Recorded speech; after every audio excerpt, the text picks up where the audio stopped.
Pati kita mamatarong, aron kita mamaluwas. Si Jesus lang makaluwas.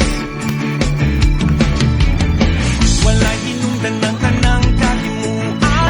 Pilit sa kaligtasan. Kawan lang Live from Boyfriend Spring Valley Campsite, Makilala, North Cotabato. Good evening and welcome to the planet Summer Gita siya Question ang Diyos nga balaan. Vibrant Worship.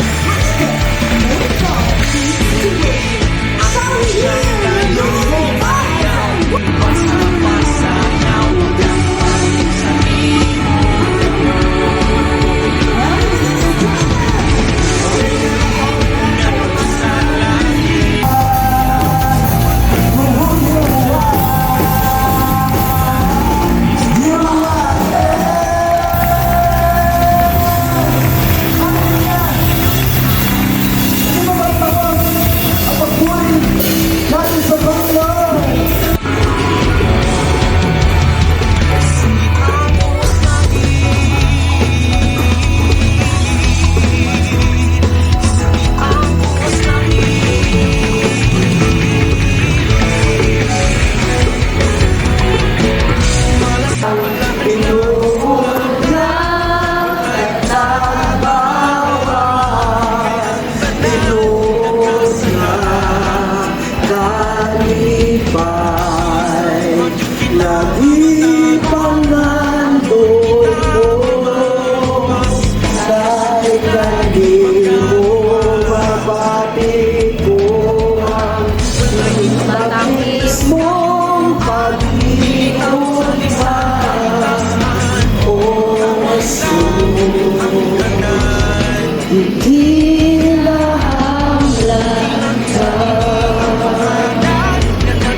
Worship is not a synonym of mode of emotion.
State. Guarda, yes, nice. Second, standard. Guarda, jersey number 6. That's remaining inside 20 seconds remaining. Just a break a little.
Wala kay susama, lalala kay susama.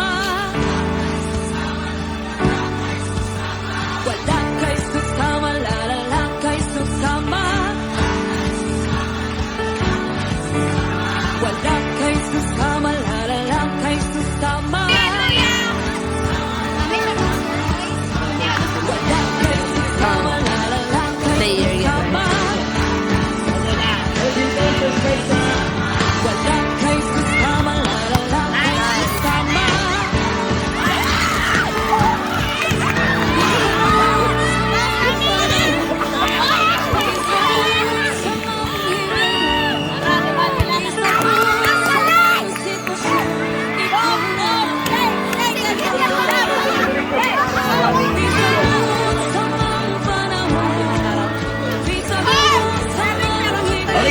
Lagi ko ang cellphone.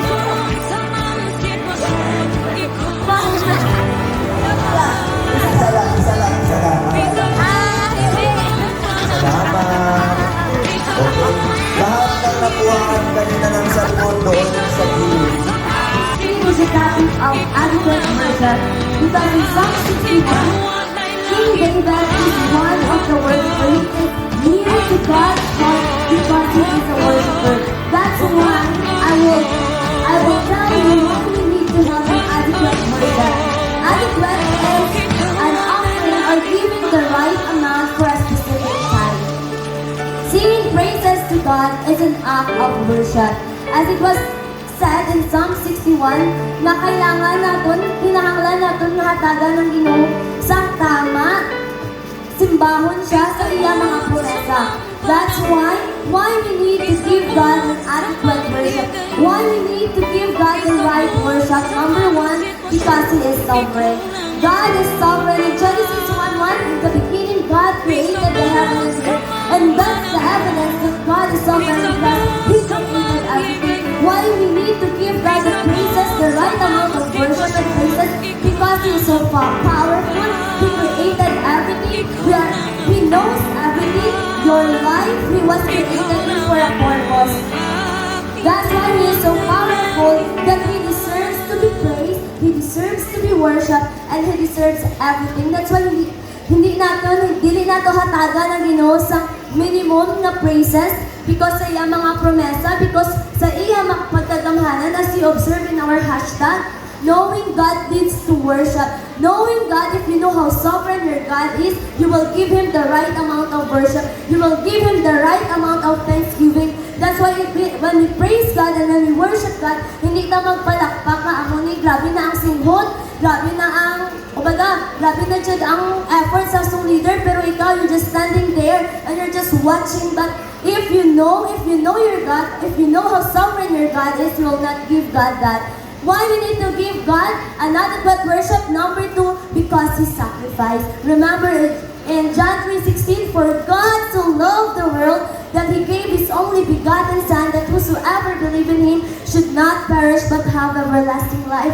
Without God, we are nothing. Because of what Jesus Christ have done at the cross, we have the hope, we have the freedom that we can enter heaven. Amo na nga, we need to give God an adequate worship because of what He has done at the cross for you and for me. That's why, ano ba sa pulong sa Ginoo? What can I render to the Lord for all He have given to me?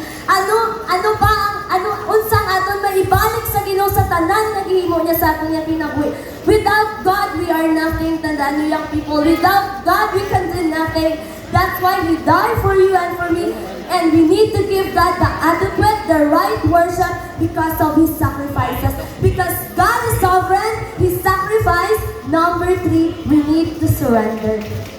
Because God is sovereign again, and He sacrifices for you and for me, we need to give God, we need to surrender to God rather. We will surrender by acknowledging that we are nothing apart from Him. Singing praises to Him is an act of worship, is an act of surrender. When we praise God, praising God, amo to hambal, as I remember, ang giwali ni Pastor nga employol in the first night, that when even nga nag-swipe ka lang sa floor, even nga nag-basketball ka, remember that it is not all about you. You are playing basketball not because magpadayaw ka, but you're doing that to glorify God. When you worship, when you lead here, you are doing that to glorify God because it's not about us, but it's about God. It's all about Him. We are nothing apart from Him. The talent, the skills that we have, we need to surrender that to God because it is Him who give that to us. Iya ang tanan, wala sang aton. Young people, amen? Amen. That's why we need to surrender. Transformation comes from surrendering. Amo na siya, ano ang aral sa sunod sa ating kasing-kasing? What is inside our heart we'll see in our action. Kung ano nag-aawas-awas sa imo pagpasalamat sa Ginoo, makita sa imo action. That's why if you really want to give God a vibrant worship, you will not give God an amount, or you will not give God an minimum or kumbaga ng average na worship. You will give Him everything. You will surrender Him everything. Just like ano ba sa Psalms 150 verse 6, let everything that has breath praise the Lord. In my conclusion, offering God praises for His promises is our purpose. Your purpose, my purpose, is to honor and to worship our God. Amo na siya that the greatest tragedy of a person is not knowing his purpose. Napuhi ko diri hindi ta balaan. Diba? Amo daw na ang greatest tragedy sa tao nga hindi niya balaan ang iya purpose. But young people, your purpose, my purpose, everyone's purpose is to glorify God, to worship and to honor Him. That's why we are created to honor God. That's why, because amo na siya nga, we need to give God an adequate worship because He is sovereign. We know Him, His power, His sacrifice. He dies for you and for me, and we need to surrender our life. Let us all pray. Father God in heaven, thank you for your word. Thank you, Lord, na yung pulong maghahatag sa amin sa kinabuhi. Thank you for blessing your word, and thank you for transforming everyone. In Jesus' name, amen. Ang bestie ko.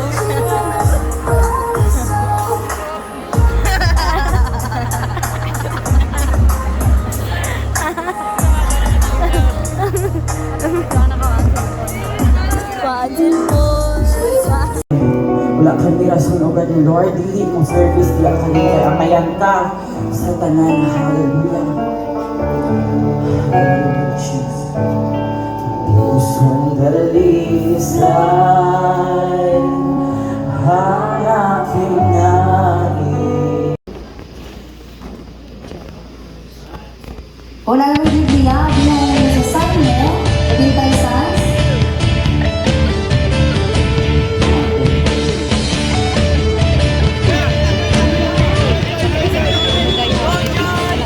Alam mo, Joy, mahal na mahal kita, Joy.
gawin lang talaga yung tao. Gawin lang talaga sa lahat.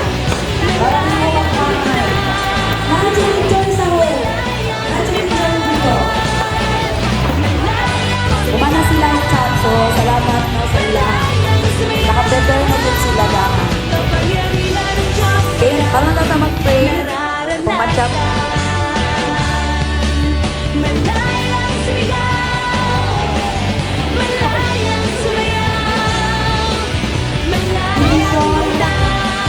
O, sa other mo, magkuha ko ito. Alam ko. Oo, mag-pray ka siguro ba sa food? Para ngayon na, ako ba, wala pa man ang anis. Pero pastor, nagano pa daw sila, nag-chat. So, i-chat na lang siguro nato, no? Every division. Para pag-abot sa mga youth, maano na ninyo, dangan. Master, kalisan na kayo, piling pa ang mag-chat. Nakanan lang mga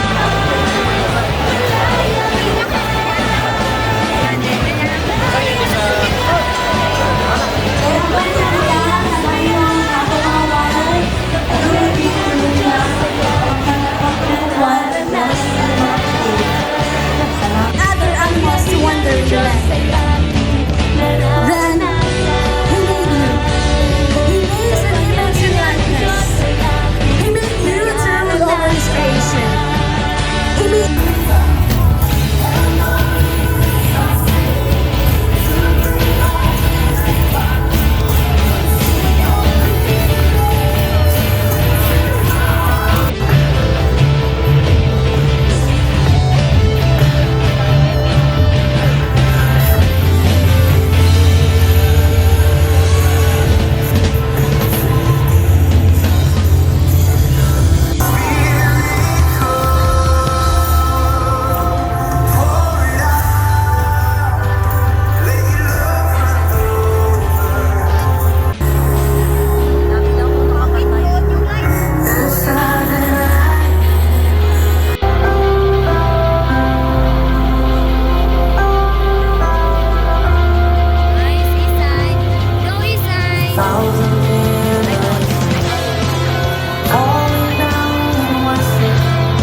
Ito mo mamahal.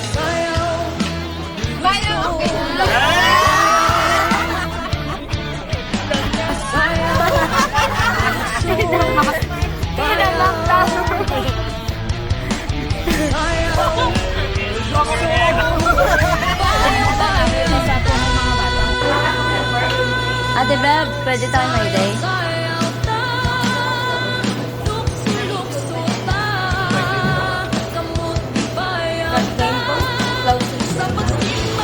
Correct.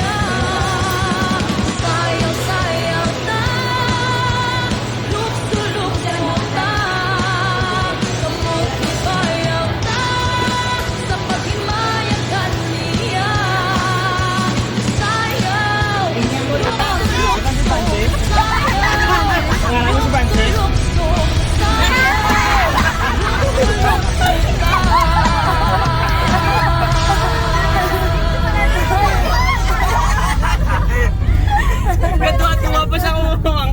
Basta pa siya yung Ano, mahal niya? Hindi na. Bye, guys.